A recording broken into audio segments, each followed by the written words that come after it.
Pernah kepikiran nggak sih, waktu lagi diperiksa pajak, boleh nggak ya kita rekam prosesnya? Nah, satu pertanyaan yang kelihatannya simple ini, ternyata lagi jadi pertarungan hukum yang gede banget di Indonesia. Ini soal adu kuat antara hak kita untuk transparan, melawan kewajiban negara buat jaga rahasia. Dan arenanya, nggak main-main, pengadilan tertinggi kita. Coba deh bayangin situasinya. Anda lagi duduk di depan petugas pajak, dan Anda cuma pengen mastiin semuanya berjalan adil. Pasti langsung kepikiran kan buat keluarin HP terus rekam? Nah, ada nih seorang kuasa wajib pajak yang beneran memperjuangkan ini sampai ke pengadilan. Jawaban atas pertanyaan ini nantinya bakal ngaruh ke hak jutaan orang di seluruh Indonesia. Dan panggung utamanya, iya di sini, Mahkamah Konstitusi. Keputusan yang bakal mereka ambil nanti bukan cuma soal satu kasus aja loh.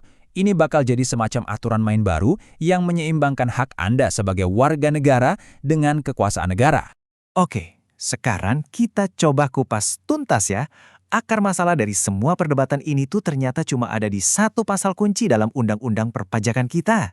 Ini dia biang keroknya, Pasal 34 Undang-Undang KUP. Anggap aja pasal ini kayak tembok tebel buat ngelindungin data pajak Anda.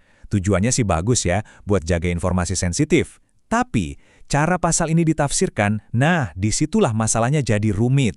Nah, ini yang menarik.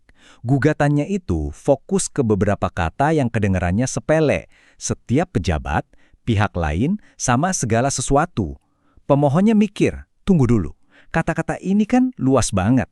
Siapa yang dimaksud pihak lain? Apa jangan-jangan wajib pajak sendiri juga termasuk? Nah, ketidakjelasan inilah yang dianggap menciptakan zona abu-abu dalam hukum. Sekarang, kita lihat dari sudut pandang yang menggugat ya. Buat mereka, ini bukan cuma soal boleh atau nggak boleh merekam. Ini perjuangan buat dapat hak atas proses yang adil dan transparan.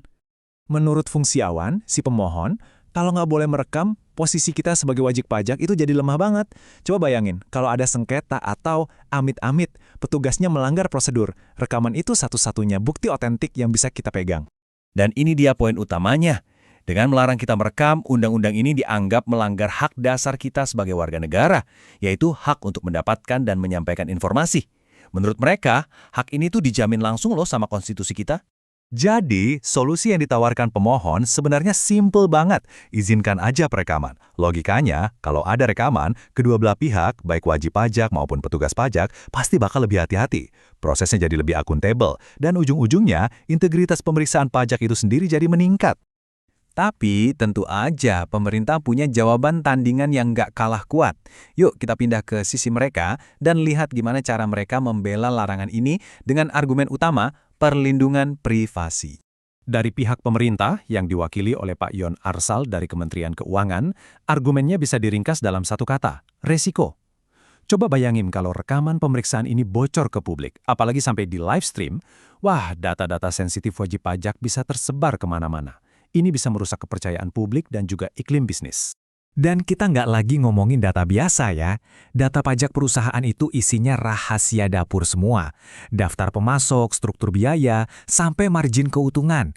Kalau sampai data ini jatuh ke tangan kompetitor, waduh, akibatnya bisa fatal. Bisa-bisa terjadi persaingan yang nggak sehat.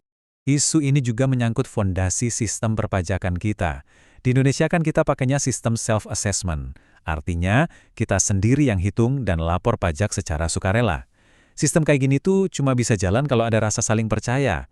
Nah, menurut pemerintah, kepercayaan itu baru bisa tumbuh kalau ada jaminan 100% data kita aman dan rahasia. Dan buat memperkuat argumennya, pemerintah ngasih contoh yang jujur, masuk akal juga. Larangan merekam itu bukan hal yang aneh. Praktik yang sama juga ada kok di tempat-tempat lain yang butuh kerahasiaan tingkat tinggi. Contohnya di rumah sakit untuk melindungi privasi pasien, di dalam ruang sidang, atau bahkan di area imigrasi. Jadi, intinya begini argumen konstitusional dari pemerintah. Tidak ada hak yang absolut.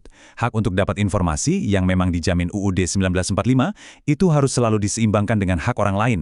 Dalam kasus ini, ya hak atas privasi dan perlindungan data pribadi. Nah, disinilah kita sampai ke jantung permasalahannya. Ini adalah pertarungan klasik antara dua prinsip yang sama-sama penting dalam negara demokrasi, privasi dan transparansi. Dan harus diakui, argumen dari kedua belah pihak sama-sama kuat. Coba kita bandingin langsung ya. Di satu sisi, transparansi lewat rekaman itu penting buat akuntabilitas dan bisa jadi bukti kalau ada masalah. Di sisi lain, privasi itu krusial buat melindungi rahasia bisnis dan menjaga fondasi kepercayaan sistem pajak kita. Keduanya sama-sama penting kan? Terus gimana dong kelanjutan dari pertarungan ini? Jawabannya adalah, kasus ini masih jauh dari kata selesai. Proses hukumnya masih terus berjalan, jadi kita semua harus sabar menunggu. Jadi begini kira-kira perjalanannya sejauh ini. Setelah gugatan masuk, pemerintah sudah ngasih jawaban resminya. Nah, sidang selanjutnya akan mendengarkan keterangan dari para saksi dan ahli dari kedua belah pihak. Setelah itu, baru deh para hakim konstitusi akan bermusyawarah untuk mengambil keputusan. Apapun hasilnya nanti, yang pasti dampaknya bakal terasa buat kita semua. Keputusan ini bakal benar-benar menulis ulang aturan main antara hak wajib pajak dengan kewajiban negara di era digital yang serba terbuka seperti sekarang. Pada akhirnya, kasus ini tuh ninggalin kita semua dengan satu pertanyaan besar yang universal. Di dunia yang makin terhubung ini, sebenarnya di mana sih kita harus menarik garis batas antara transparansi yang kita inginkan dan privasi yang kita butuhkan? Terima kasih sudah menyimak.